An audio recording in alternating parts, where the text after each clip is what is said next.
BBC Radio Bristol. Now, certain words conjure certain images. If I was to say to you, black woman, you've got an image in your head now, haven't you? And it's born out of things you see on the telly, and things you've seen in movies, and things that you've grown up seeing. Chances are, you're wrong. If I say pensioner to you,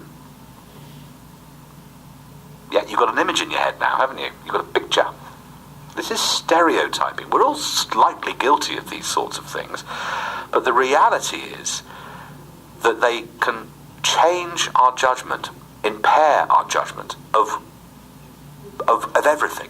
Well, let's talk about this with Shelagh. Shelagh is from LinkAge. Good morning to you. Welcome to the programme. Good to see you again, Shelagh. And I'm delighted to say also I have Cherry Hartley with us, who is 81 years young. Is that right, Cherry?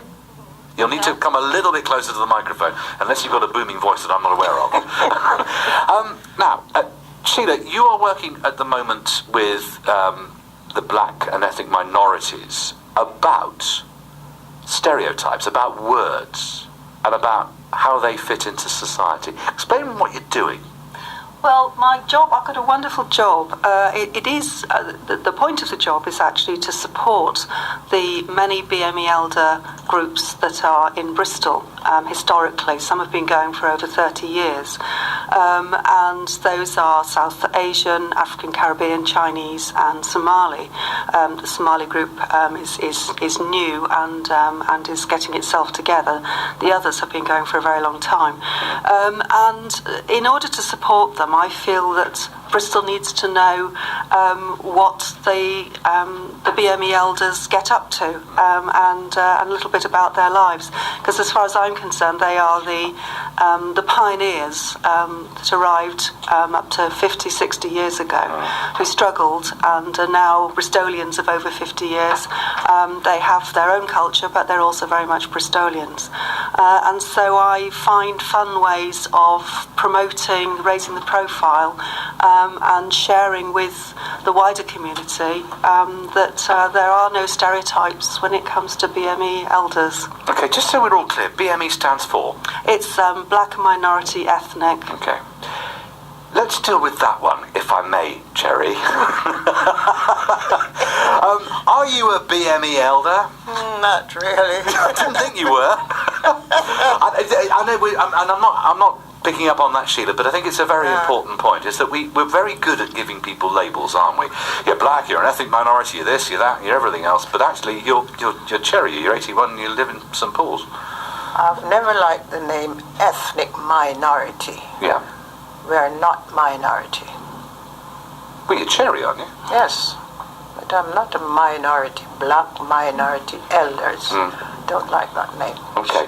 Changed. I'm sure he's making notes. As I am too. How long have were you born here or did you come here? I come here 54 years ago. From where? Jamaica. Why? Well, as a young woman, I wanted to see the rest of the world. Yeah. And the news came that England was open, and I decided to come and see for myself. I came and I loved the place, so I stayed. Simple as that. Yeah. What was it about here that you loved, that you thought, I am going to stay here? What was it? Well, I remember coming off the plane that November night. It was freezing. I held up my hands and I said, I think I'm going to love this place and I'm never going back. Jamaica is very hot. I do not thrive well in the heat. Right. So I love the cold. Because there'll be people listening to you right now, Cherry, thinking, hang on a minute, you get off a plane, it's freezing cold, you've just come from Jamaica and you think, this is the place I want to live? Yeah. Whereas we would go to Jamaica and go, all right, this is the place I want to live.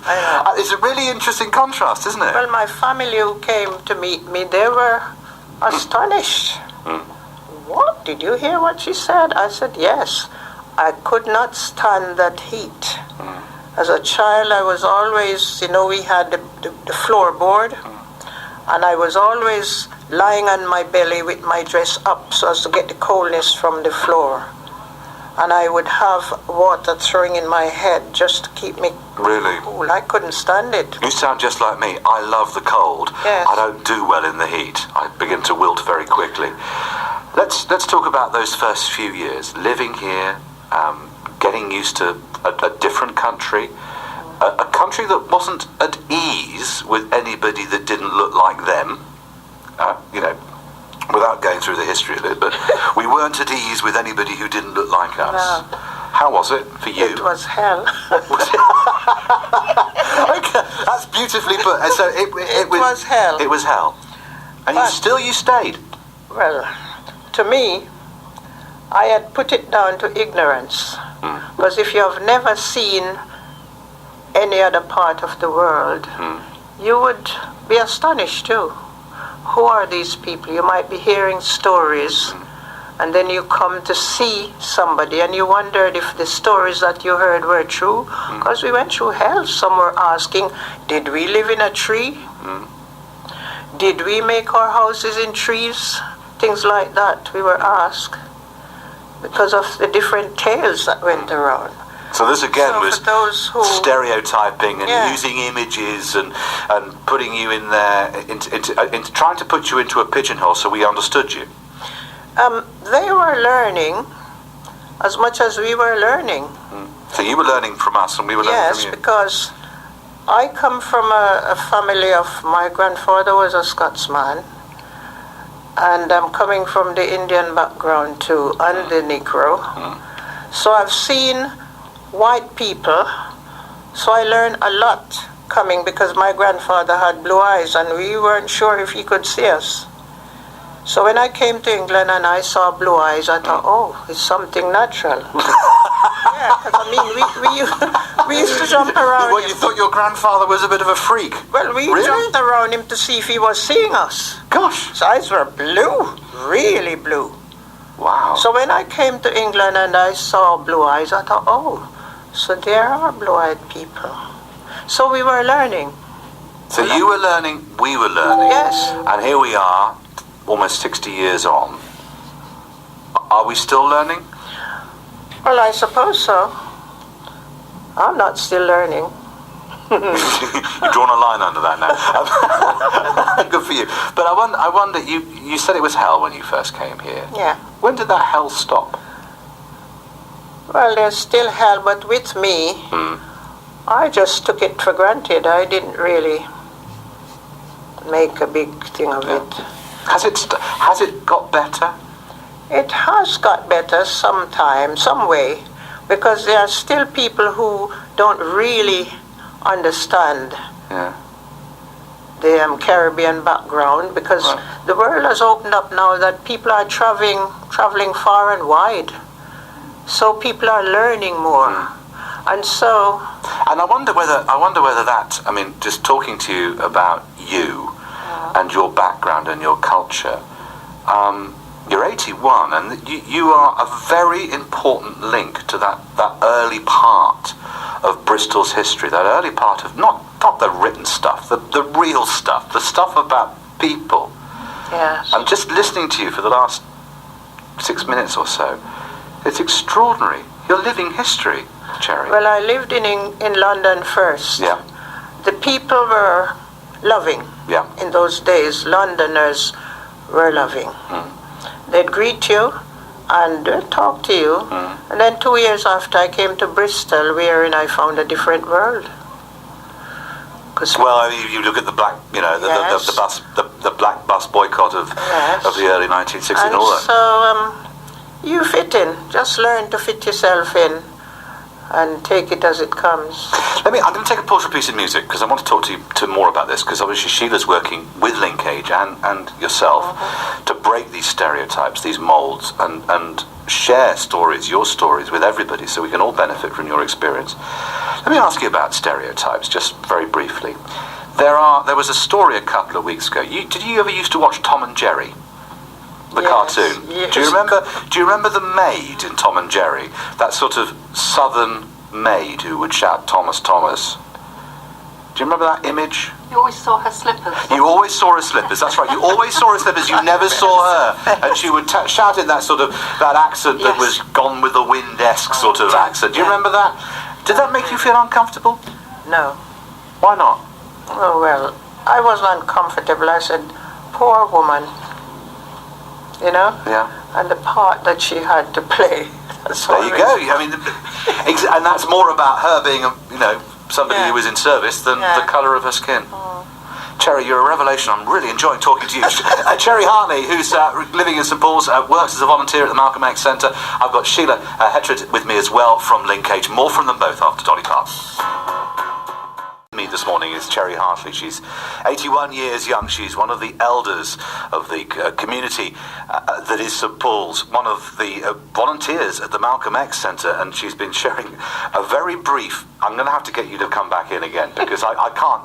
Your story is wonderful. But also with Cherry is Shelagh Hetreed from LinkAge, and we were talking during Dolly Parton.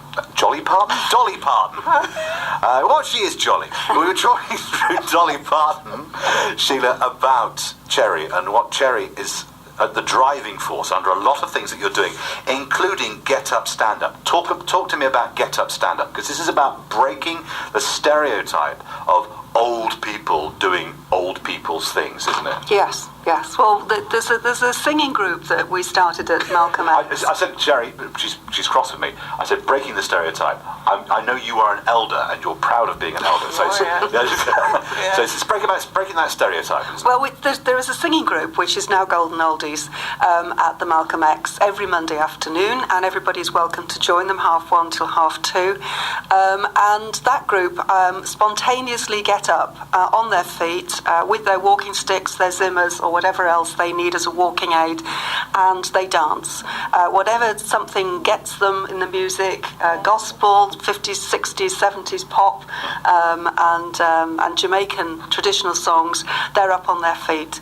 And so yet again it was Cherry who said, let's go out and inspire other older people to get up on their feet and dance when they sing.